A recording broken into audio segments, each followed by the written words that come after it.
¿Qué pasaría si el enrutador más crítico de toda la infraestructura, ese componente fundamental que mantiene en línea una nube privada de millones de dólares, en realidad no existiera? Es una locura pensarlo así. O sea, no hay una caja física parpadeando en un centro de datos, tampoco hay una máquina virtual dedicada a la que puedas apuntar y decir, ahí está.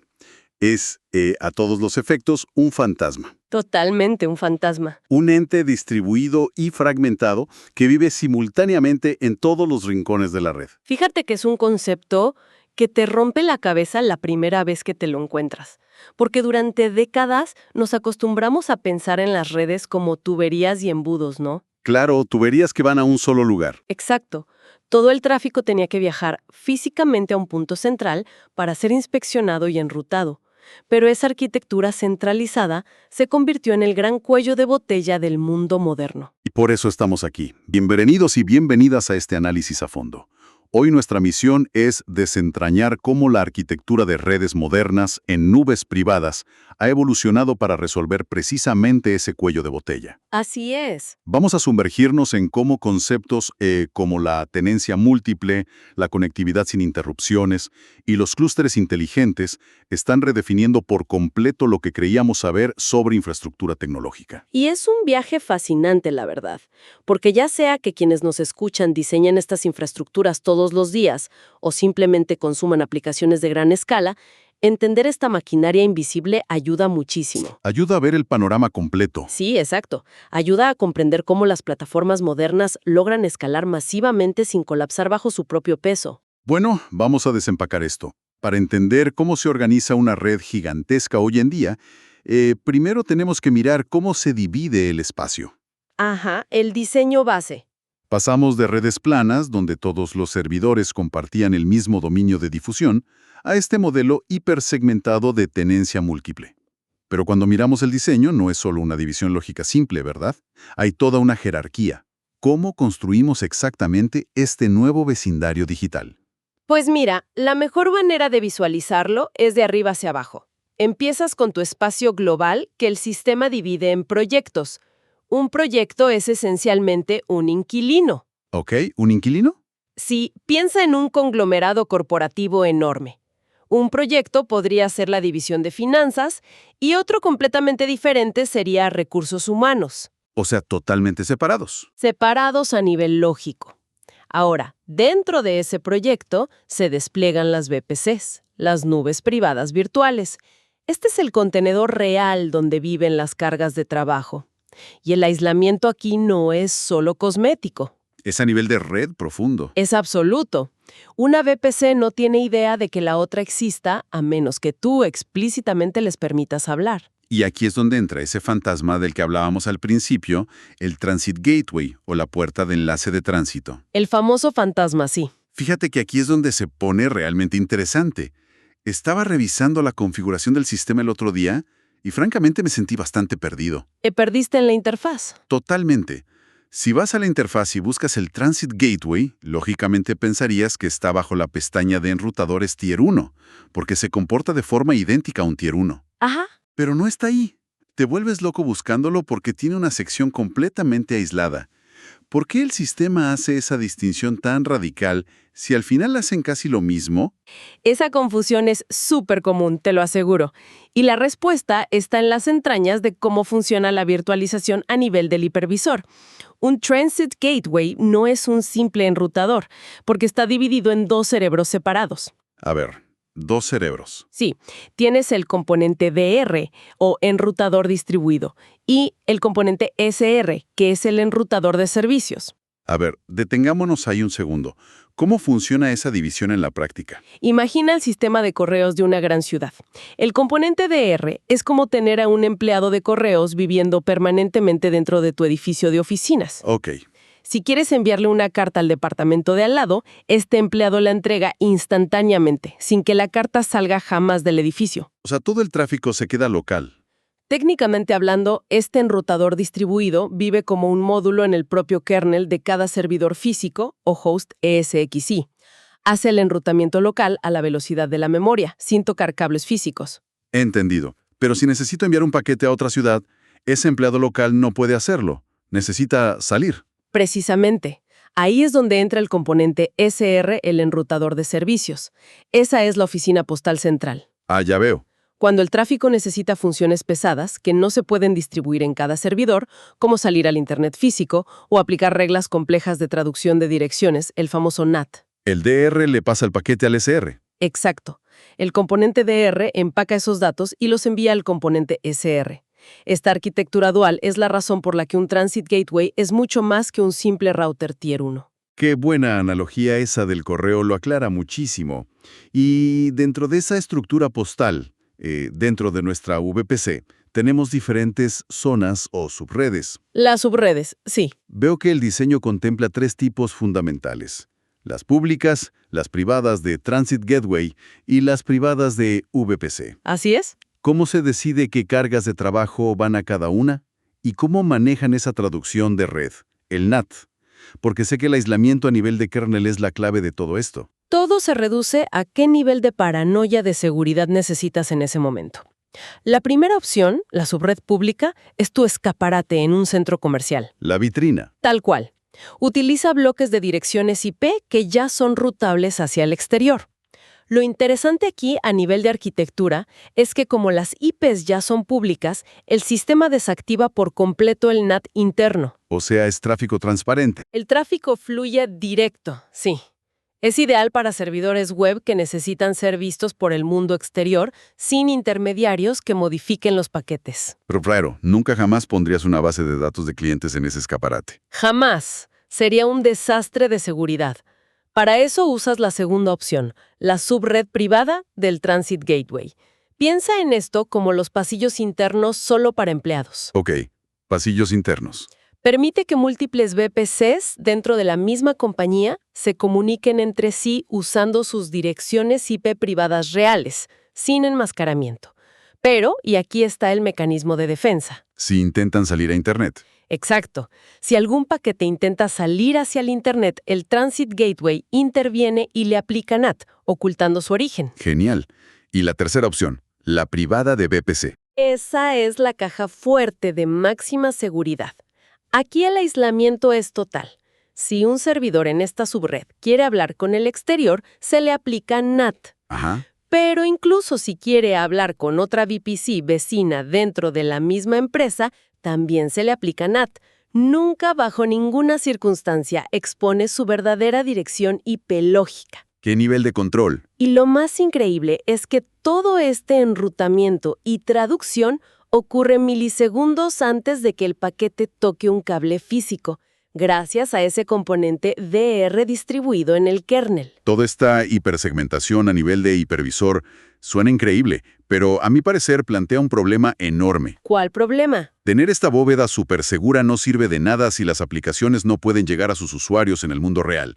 Tenemos que construir las autopistas hacia el exterior. Claro, la conectividad externa. Y observando la arquitectura, parece haber una bifurcación muy clara.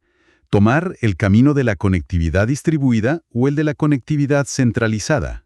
Es una de las decisiones de diseño más críticas que vas a tomar. La conectividad distribuida es la opción seductora porque es increíblemente simple. ¿Simple en qué sentido? Básicamente extiendes una red plana, una simple capa 2 utilizando VLANs directas, desde tu Transit Gateway hasta tu red física corporativa. Te ofrece una traducción de direcciones uno a uno sin enrutamiento dinámico complejo. Lo cual me imagino que hace que solucionar problemas de red, atrapar paquetes o analizar latencias sea un paseo por el parque. No tienes múltiples saltos ni protocolos pesados interfiriendo. Es mucho más limpio, sí.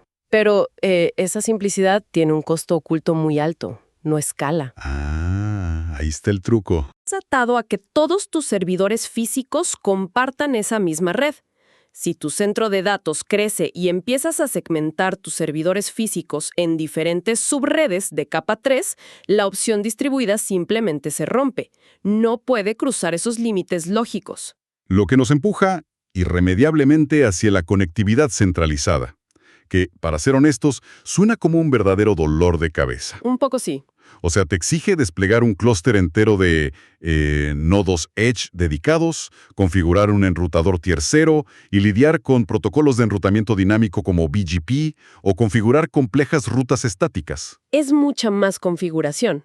Mi pregunta es, si la opción distribuida es tan rápida de implementar, ¿por qué alguien elegiría voluntariamente asumir la inmensa carga operativa de la centralizada? Si conectamos esto con el panorama general de hacia dónde va la industria, la respuesta es una sola: automatización. Automatización. Las infraestructuras de hoy ya no se despliegan haciendo clic en interfaces gráficas, se despliegan mediante código.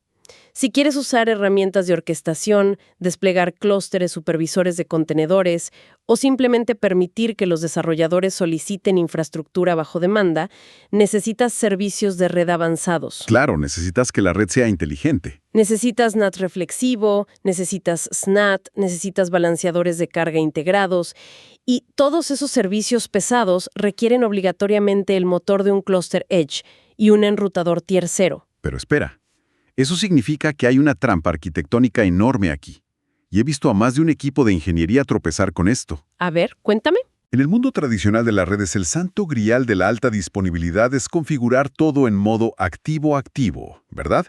Quieres que todos tus routers procesen tráfico simultáneamente para duplicar tu ancho de banda. Ese es el instinto natural de cualquier ingeniero de redes, sí. Pero al integrar estos transit gateways, he notado que el sistema exige como regla de oro que el tier 0 se configure en modo activo en espera, o sea, active standby. Exactamente. Si lo pones en activo-activo, de repente la automatización de las VPCs falla catastróficamente.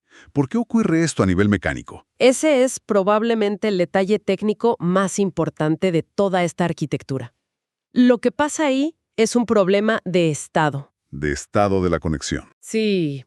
Cuando usas activo-activo, el tráfico de red utiliza múltiples caminos. Un paquete de ida podría salir por el router A, pero la respuesta podría volver por el router B. Eso está muy bien para enrutamiento básico. Pero nosotros estamos introduciendo servicios avanzados en las VPCs. Exacto. Estamos inyectando firewalls con estado y NAT avanzado en el borde de cada VPC. Un firewall con estado necesita ver toda la conversación para saber si debe permitir el paso de un paquete. ¿Y si el tráfico vuelve por otro lado? Si el tráfico es asimétrico, o sea, el paquete de ida fue por un lado y la respuesta vuelve por otro, el firewall de la VPC dice: oye, yo nunca vi el inicio de esta conversación. Este paquete es un intruso, y lo descarta inmediatamente. ¡Wow! O sea, rompes la conexión por diseño. Totalmente. Al forzar el tier 0 al modo activo en espera, garantizas el enrutamiento simétrico. Todo el tráfico de ida y vuelta de una conexión específica pasa por el mismo nodo Edge. Y así el firewall no se confunde. El firewall mantiene el estado correctamente, el NAT sabe cómo traducir la IP de vuelta y las automatizaciones funcionan sin problemas. Sacrificas el ancho de banda crudo de tener múltiples nodos procesando a la vez para ganar la inteligencia y la capacidad de automatización profunda dentro de la nube privada. Es un intercambio fascinante, la verdad. Cambias fuerza bruta por precisión quirúrgica. Pero configurar esta maquinaria hipersegmentada y automatizada crea un problema completamente nuevo. ¿Cuál es ese? Si todo el tráfico fluye a través de estos gateways distribuidos a nivel de kernel y estos nodos Edge centralizados, ¿cómo en el mundo se aplican parches de seguridad? ¿Cómo actualizas la autopista sin que los autos que van a 120 km/h se estrellen? Ese ha sido el talón de Aquiles de la virtualización de redes durante años. Para entender cómo se solucionó, primero hay que mirar la estructura base. Históricamente, instalabas el hipervisor y luego, como un paso adicional, empujabas los módulos de red al sistema. Eso generaba dependencias súper frágiles. Ah, claro, los famosos BIBs, los paquetes de instalación de vSphere. Esos mismos. Ahora, el gran cambio estructural es que los BIBs de red vienen horneados directamente en la imagen base del sistema operativo del servidor. Están profundamente integrados desde la fábrica. Vienen de caja, básicamente. Exacto. Están optimizados para soportar adaptadores de red de altísimo rendimiento, manejando 25 gigabits o más con una latencia mínima. Pero entonces, si están tan integrados en el sistema operativo, el orden de actualización cambia, ¿no? Entonces, ¿qué significa todo esto para el administrador? Cambia toda la coreografía. Tienes una sola ventana de mantenimiento dictada por una secuencia muy estricta. Primero actualizas los cerebros de la operación, los nodos gestores. Luego actualizas el centro de control, el vCenter. Y solo cuando esa capa de gestión está en la nueva versión, procedes a actualizar los servidores físicos. Y es en esa actualización de los cerebros, los nodos gestores, donde ocurre un proceso que me parece casi mágico. Las actualizaciones sin impacto o hitless upgrades. En sistemas antiguos, actualizar un nodo gestor significaba que perdías visibilidad o capacidad de cambiar políticas durante varios minutos. Era un momento de pánico para muchos. Pero el mecanismo detrás del hitless upgrade es brillante. Imagina una carrera de relevos. Tienes un clúster de 3 nodos gestores trabajando en conjunto. Ajá. Cuando necesitas parchar el nodo A, el sistema no simplemente lo apaga. Primero el nodo A entra en modo de mantenimiento y comienza a transferir activamente todas sus conexiones en vivo, o sea, las tablas de estado, las sesiones de gestión, el estado del plano de control, a los nodos B y C. ¿Como pasar el testigo en plena carrera de relevos? Exacto, pasa el testigo sin frenar. Una vez que B y C confirman que tienen el control total, el nodo A se aísla, aplica su actualización, se reinicia y vuelve a unirse al clúster para recuperar sus tareas. Y hace esto uno por uno. ¡Qué locura! Desde la perspectiva del flujo de datos de las aplicaciones, la red nunca parpadeó, cero interrupción. Eso cubre la capa de gestión, claro. Pero, ¿qué pasa con los servidores físicos? Históricamente, si tenías que aplicar un parche al módulo de red en el hipervisor, significaba migrar decenas de máquinas virtuales a otro servidor, reiniciar toda la máquina física, esperar a que el hardware hiciera sus chequeos. Era una pesadilla logística de horas. Por eso han implementado un mecanismo llamado parches rápidos o express patching, que es pura inyección quirúrgica de código. Cuando lanzas un parche de red express, un script escanea el servidor para verificar compatibilidad. Luego, el sistema pausa momentáneamente el flujo de datos en la memoria. Hablamos de milisegundos. Descarga el módulo antiguo del kernel, inyecta el nuevo módulo actualizado y reanuda el flujo de datos. Espera, ¿me estás diciendo que hacen esto sin reiniciar el sistema operativo del servidor? Sin reiniciar el host completo, sí. Solo se reinician los servicios de red subyacentes en una fracción de segundo. Las máquinas virtuales que están corriendo encima ni siquiera se dan cuenta de que les cambiaron la alfombra debajo de los pies. Eso es increíble. El tiempo de mantenimiento de un servidor pasa de 45 minutos a cuestión de segundos. Esa reducción de tiempo operativo es monumental. Pero bueno, para que un sistema tan dinámico pueda mover cargas, reasignar conexiones y parcharse en caliente, sus sensores internos tienen que ser increíblemente precisos. No puedes gestionar una infraestructura autónoma moderna con las herramientas de monitoreo de un panel de control de hace 10 años. Tienes toda la razón. La higiene del sistema y el monitoreo han tenido que evolucionar a la par. Por ejemplo, a nivel de almacenamiento, el sistema ahora realiza verificaciones continuas y cuenta con detección instantánea si un sistema de archivos, por algún error de hardware, pasa a estado de solo lectura. Lo cual antes era súper difícil de detectar. Claro, antes eso podía causar un fallo en cascada, silencioso. Ahora se bloquea y aísla la falla instantáneamente. Y también he notado que las alarmas han dejado de ser simples códigos de error crípticos. Si un miembro del clúster de nodos Edge falla, ya no te aparece un genérico nodo desconectado y te dejan a tu suerte. Ya no te toca adivinar. El sistema genera un diagnóstico casi humano. Te dice específicamente por qué cayó. Si fue porque los latidos de red no llegaron, si fue un desbordamiento de memoria o si hubo una caída en la sincronización. Y para prevenir esas caídas, precisamente, se introdujo una mecánica vital para entornos corporativos reales: la fijación de nodos Edge o pinning. A ver, explícanos eso de la fijación. En el mundo real, los clústeres de servidores rara vez son homogéneos. Tienes servidores nuevos, ultrapotentes, mezclados con hardware de hace 3 años, ¿no? Sí, casi todas las empresas tienen ese mix. Pues las arquitecturas modernas te permiten anclar tus nodos Edge virtuales a un grupo específico de hosts que comparten las mismas características de CPU. Así, si el servidor físico que sostiene tu tráfico de salida necesita mantenimiento, el sistema sabe matemáticamente a qué otro host puede mover ese nodo Edge. Para que no haya un choque de hardware. Exacto, para que una incompatibilidad de procesador no cause un pánico en el kernel y tire toda la red de la empresa. Inteligencia preventiva en estado puro. Pero, para poder avanzar hacia esta automatización, a veces hay que quemar las naves del pasado. Y aquí hay un cambio masivo que va a requerir mucho, pero mucho trabajo, por parte de quienes gestionan estos entornos. Hablo de la eliminación total de la API de gestión. Es un punto de inflexión brutal en la industria. Históricamente teníamos dos formas de hablar con el sistema. La API de gestión tradicional, que era imperativa, y la nueva API de políticas, que es declarativa. Bueno, la etapa de transición terminó. Ya no hay vuelta atrás. Ninguna. La API de gestión heredada, junto con su interfaz de usuario asociada y las herramientas de migración, han sido eliminadas por completo del ecosistema. Deprecación absoluta, pero desempaca esa diferencia lógica para nosotros porque suena muy técnico. ¿Por qué forzar a todo el mundo a usar la API de políticas? ¿Cuál es la diferencia entre imperativo y declarativo que justifica romper tantos scripts antiguos? Piénsalo como pedir comida en un restaurante. El modelo imperativo antiguo era como entrar a la cocina y decirle al chef: oye, abre la nevera, saca la carne, enciende el fuego, pon aceite, cocina por 5 minutos. Tenías que microgestionar cada paso. ¿Y si la sartén estaba sucia? Si la sartén estaba sucia, tu script de automatización fallaba y la red no se creaba. Era súper frágil. Entiendo. ¿Y el modelo declarativo de la API de políticas vendría a ser? Es sentarte en la mesa y decirle al mesero: quiero un filete término medio. No te importa cómo lo hagan en la cocina.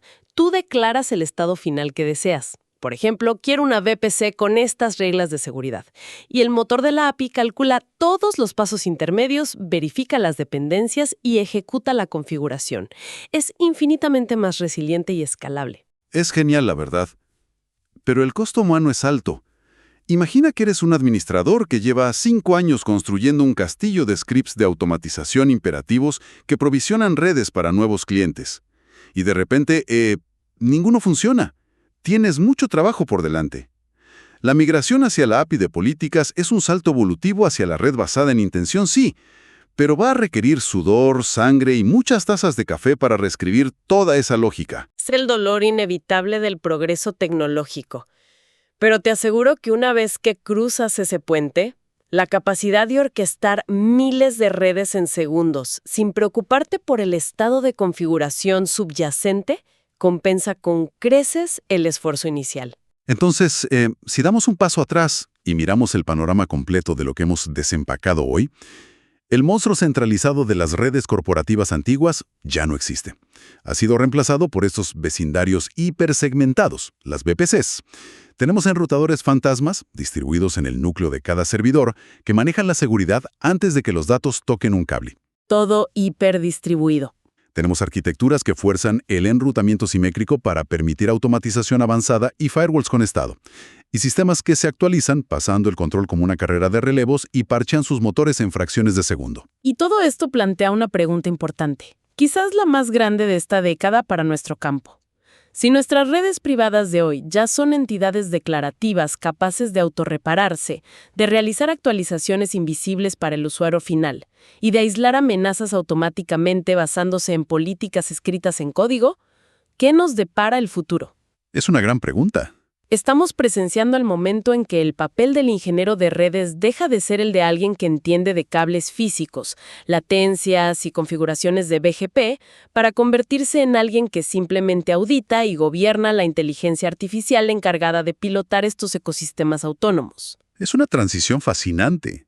O sea, pasamos de ser los mecánicos que ajustan las tuercas del motor con las manos llenas de grasa, a ser los controladores aéreos que vigilan cómo la flota se pilotea sola. Exactamente. Controladores aéreos. Y es un pensamiento profundo para dejar flotando. Queda en manos de la audiencia observar sus propios entornos y explorar esa idea por su cuenta. Muchísimas gracias a quienes nos escuchan por acompañarnos en este análisis a fondo. La próxima vez que miren la hora a las 3 de la madrugada un domingo, esperamos que sea porque están en medio de un gran libro o una buena serie, y no rogando que un router defectuoso vuelva a encender. Hasta la próxima.